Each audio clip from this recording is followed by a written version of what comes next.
Hey everybody, and welcome to Let's Look at Tower of Guns. This is a game that's right in my wheelhouse. Just came out a little bit earlier this week on Steam, and it is a roguelite FPS, basically. So, procedural death labyrinth FPS, roguelike-ish FPS, whatever you want to call it. Basically, it's like The Binding of Isaac, or it takes a very similar setup where you kind of like walk into a room and then fight all the enemies, and then you get items and consumables and upgrades, and it's different every time, procedurally generated layouts, etc., etc. Or, if you're familiar with Paranautical Activity, it's just basically Paranautical Activity with bigger levels, if that makes sense. Like a kind of a larger scope, if you will. I've played about 2 hours of the game so far, but unfortunately, due to a bug, I did have to delete my save in order to progress a little bit. But like Paranautical Activity, you have the choice here of choosing multiple guns at start. So you can start with what I would consider to be a pretty terrible pistol or a portable pizza thrower that actually shoots saw blades. So it's a pretty easy choice for me. And I've also done...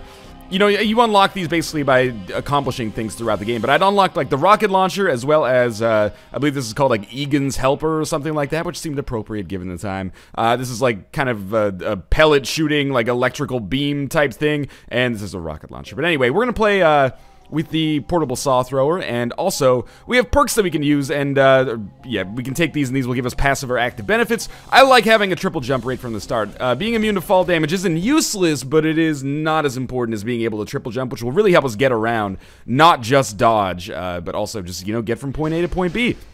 So, what's really cool about Tower of Guns, even though I don't really pay attention to the story that much because my eyes are, you know, directed elsewhere when I play the game. I don't know why that sounded like I was being vaguely crude or something like that. It didn't mean it like that. But there's a interesting and kind of randomly or procedurally generated story that happens every time you play the game. So, you know, basically from the player's kind of standpoint, we're just walking around and shooting enemies and trying to progress as far as we can, but there's always this kind of veneer of narrative that is draped over top of it. Sometimes, you know, we'll be hunting down robots, sometimes we'll trying to, like, escape from a building that's about to self-destruct, etc., etc. So the way that it works, basically, I'm using the keyboard here. WASD moves you around, of course. Spacebar jumps, and we use our left mouse button to shoot, as you might expect. To get into and out of doors, we just shoot them, almost like using a bomb to open them in The Binding of Isaac or something like that. And every single room that we come across here is going to present its own unique quirks and enemies and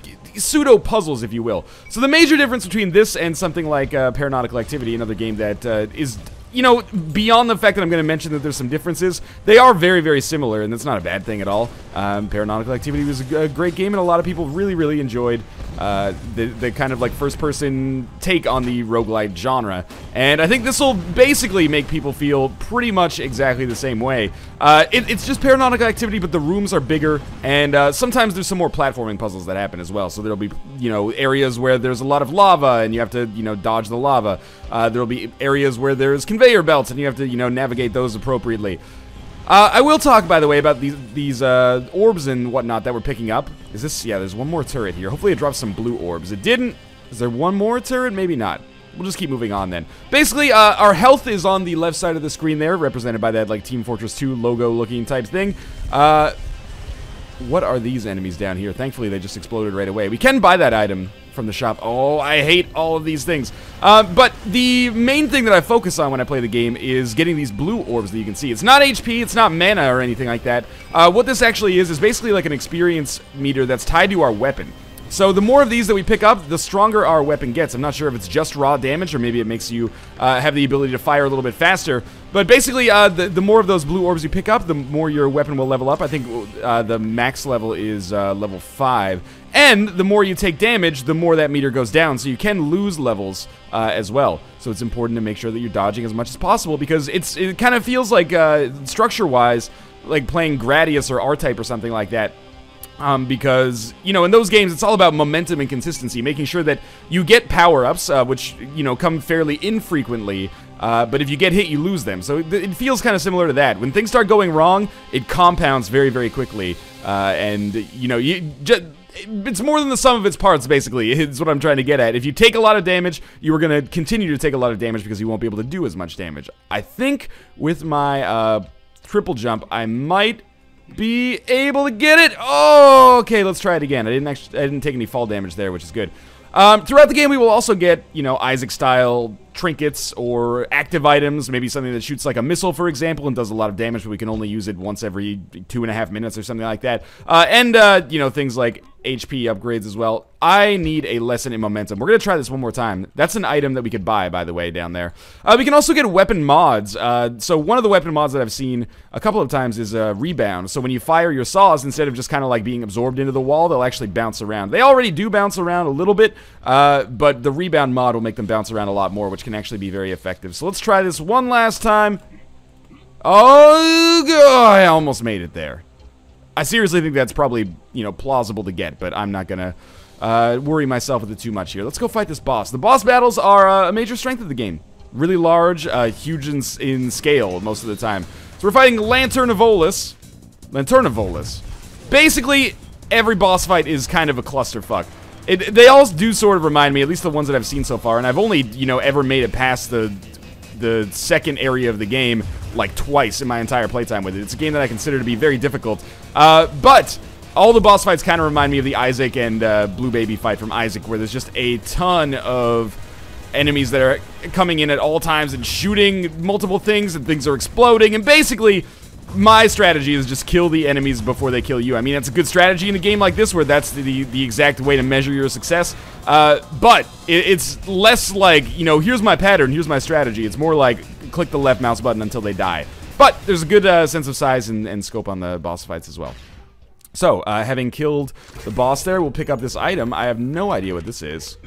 Thread Derailer. Okay, press E to use. We'll use that when we leave here, and maybe we'll encounter some more enemies as we go down to the next floor. By the way, these Hugbots are just things that we basically milk for ingredients and consumables and stuff like that. But by the way, there is... Oh, I got a trading card for the game.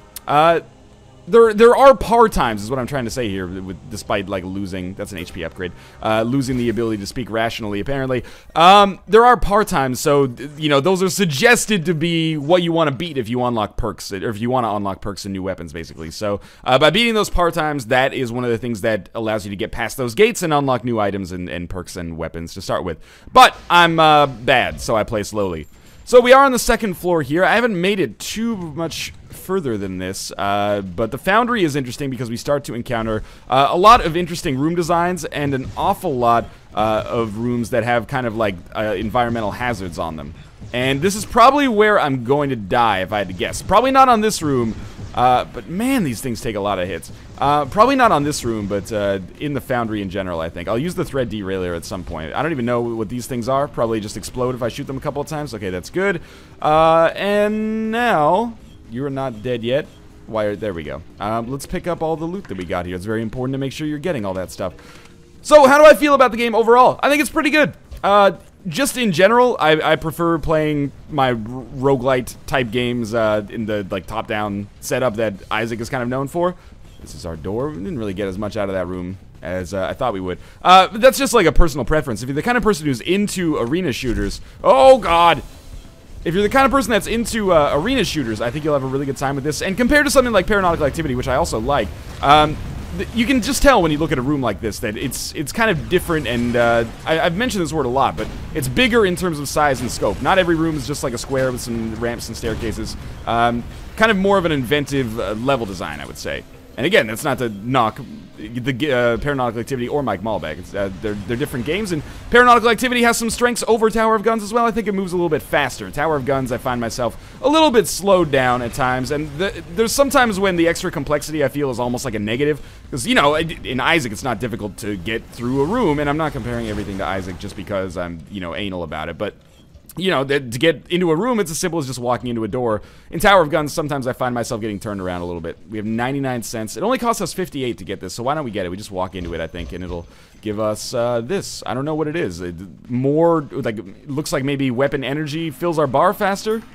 Blue XP rate ++. All right, I'm going to take it that I was actually correct there. But yeah, overall, I think it's pretty good. It's 15 bucks on Steam, which is, you know, a comparable price point for the games like this. And I really can't stress enough that it does a really good job with the kind of inventive room design as well, which is cool. It's something I haven't really seen in a game like this before. Visually, I think it's really good. It's got like this cool kind of like almost Borderlands-y art style that's pseudo cell shaded, but it looks interesting enough all on its own. Music sometimes, you know, it's good, but it's a little repetitive if you keep dying and playing the same levels over and over and over, but that's true for something like Isaac as well. Let's try not to die before the boss fight. If I walk into these things, by the way, this is a conveyor belt, which is why I'm moving so poorly here. If we walk into these things, I think we will give me the health. Yes, I think we will take damage, so I'm just going to try to actually run up through the gauntlet here. Oh, God.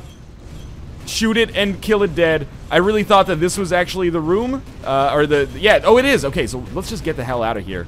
You can just skip through rooms if you want to, and I think it is a game that has a little bit more of a speedrun focus on it, which is cool, or in it, which is cool, relative to some of the other games that I've talked about.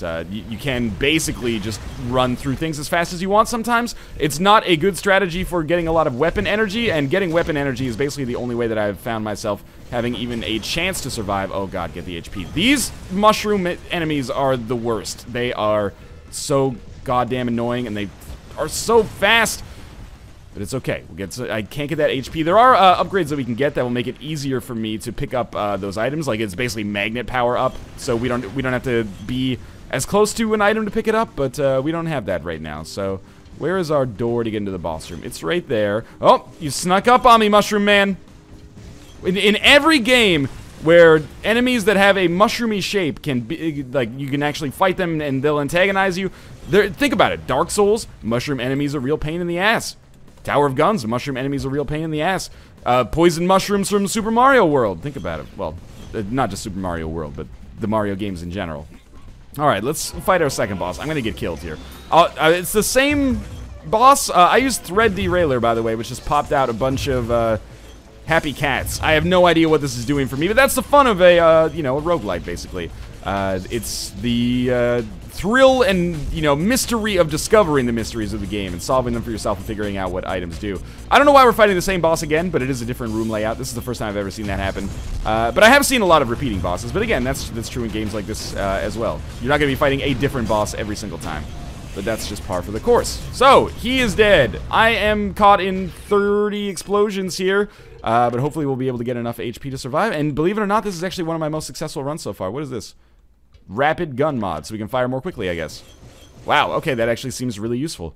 So, I think we get an HP upgrade every time, so we don't get like a special item or a special mod every single time we beat a boss. But when you go down to the next floor, you do get, we almost beat the part-time there actually too, but you do get a new HP upgrade, which makes you a little bit more survivable as you move along.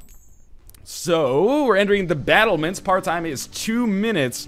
I've been on the battlements once or twice before. They are just a gauntlet of despair. So, I'm just gonna kind of run through this as fast as I can. I'm not gonna worry about fighting all the enemies. I'm just gonna try to survive. We got a couple of new perks there. Oh God, open faster. Open faster! I came so close to dying there, and probably will die here. I do think that it's the right... Oh, we did die. I do think it's the right course of action, though, to just walk through, or to run through that area as quickly as you can. So we died. That happens a lot when we play. But we did unlock some new stuff as well. So let's go back to the main menu here. Maybe we'll do one more. So... We didn't unlock any new weapons, but we did unlock some new perks. So we can be immune to environmental damage, lavas and spikes. I still think triple jump is better than being immune to self-damage, or immune to environmental damage, or immune to fall damage. So I guess we could try one with a pistol, sure, why not? I do have some gripes with Tower of Guns. It sucks that I got hit with that bug that basically ruined my save and forced me to delete it. I've also had like a weird bug sometimes. Keep in mind this is with the pre-release version, so I don't know if it's fixed in the actual release version, but I had a bug where like some...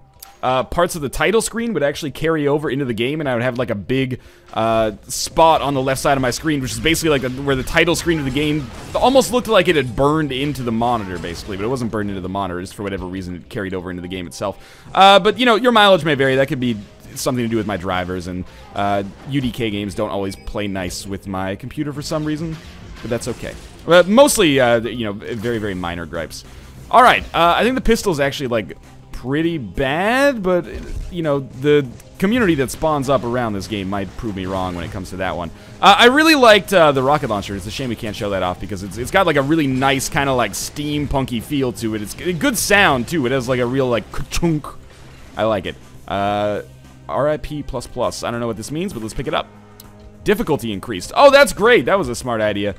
And again, this is what I mean by when I say there's some like cool environmental stuff that happens in the game. We found a secret room, which is nice from a money standpoint, but yeah, like there's jump pads and teleporters and stuff like that, and there are variations on what is basically like the mob trap room from Isaac, for example. This is a nasty room right here. I'm just gonna walk sideways for a while until I figure out who I can actually kill and where the seams are gonna be opened up here to make sure that I actually survive. It is very, very chaotic, and that's, I think, one of the game's greatest strengths, but also sometimes can be a little overwhelming. If I get enough money on this floor, I will try to buy whatever this is. I'll take a quick look at it in just a second here. So I found a safe spot. What is this? Oh, yeah, we should get that. It's weapon experience up. Keep in mind, I did also get the, you know, difficulty increaser, so that's probably a major, oh man, I lost a weapon power there. That's probably, oh my god, I died already. That did not go very well. I really don't like the pistol. I'll just come right out and say it. Let's go back to the main menu and we'll do another one with the saws, but I'll try to just speed run as quickly as possible. I think it'll really ruin us when it comes to boss fights, but we'll see. So let's load it up. My mouse is starting to run out of batteries. Why does anyone buy wireless mice? It's okay though. We're coming close to the end of the video anyway, so as long as it just works, that should be okay. So again, we're going to try to speed run it here, see if we can tackle the game from a different approach. We're not going to get very much weapon energy. That's going to be very bad.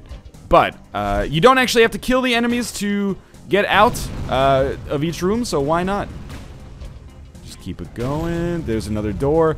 The real problem, like, I think we're going to do this 20 times faster on the way to the boss fight, and then the boss fight is going to take us 100 years. I have no idea what's up with the spotlight. I should mention, by the way, there's a lot of options in the, or like a lot of sliders basically in the options menu. It's not always presented super elegantly, but if you're, you know, the kind of person like I am that gets motion sickness from games like this a lot, there is an FOV slider that I think will probably help you out. Although it's worth noting that I'm the kind of person who is prone to motion sickness. Oh god. Very much prone to motion sickness in first-person shooters, and especially like Twitch-based, really like Quakey or, you know, Unreal Tournament-y shooters, which this definitely fits the bill. But I haven't had that many. Oh god, get out of here! I haven't had that many like nausea issues with the game. I don't know what causes it. I think it's an FOV thing, but the FOV by default is pretty good, in my opinion, at least. But there is a slider there if you have concerns about that. So I'm still speed running, basically. We'll just come down here. I shouldn't have come down here, maybe? What did we get? Soothing Siphon. Press E to use. That probably heals us a little bit when we use it, would be my guess. I say I shouldn't have come down here because it's really going to slow me down from a speedrun perspective. But man, the saw works an awful lot better than the pistol did, as you can probably see. Although, also with the pistol, I was taking my time to perfect the beat, which was a stupid idea. I think it's almost maybe better to just run through the level as quickly as possible. You don't need to worry about your weapon energy, except for the bosses, when you're just tearing ass through the game, basically. I've never taken this approach before, so it'll be interesting. Hey, we got a new gun, Egan's Pride. That's like the electrical kind of pellet launcher that I was talking about earlier.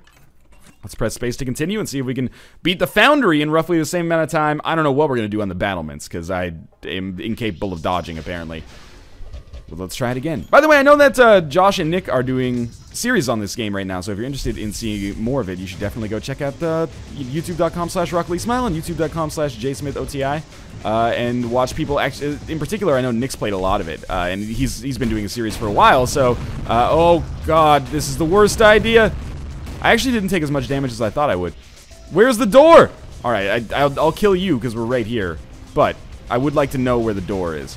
So yeah, go check them out if you want to see some higher level gameplay, as opposed to me just kind of farting my way through. This lava kind of freaks me out, but that's okay.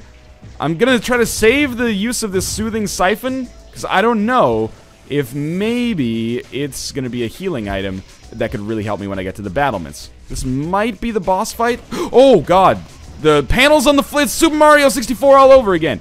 Yeah, there's shifting panels on the floor there. Okay. And again, this is what I was talking about when there's like environmental or platforming puzzles in the game. Don't get swept into the lava. The flamethrower turret does a ton of damage. Try not to get hit by it. Just, oh my god, just run. Where's the door? I'm not happy about my position right now. Okay, I'm looking at the arrows. The arrows are pointing this way. I'm gonna try to triple jump across this. Let's try not to get, you know, smashed in the face. And that's the door I came in. Now I'm up on this kind of gauntlet here. So much for my speed run, right? I was doing okay for a second, but now, well, I'm certainly high enough, and I've gotten some upgrades there. I really just don't know where the door is. Let's try to come down here then. Oh, I've been killed. Alright, so maybe speedrunning not the best way. But anyway, Tower of Guns is now available on Steam. Check out the link in the video description below to pick it up. I've got some, you know, some bones to pick with it from maybe like a bug standpoint. But again, that's your mileage may vary type stuff. And if you're concerned about it, I encourage you to check out the Steam forums, maybe, for example, to see if it's widespread. It's good, though. If you're into the roguelike kind of formula and you like arena-based shooters, if you're a fan of Paranautical Activity, this is basically another Paranautical Activity. I think you'll probably find yourself pretty pleased with it. As always, thanks for watching. I hope you enjoyed the video. Again, if you want to pick up the game, you can find the link in the video description below to the Steam store page. $15 just came out this week.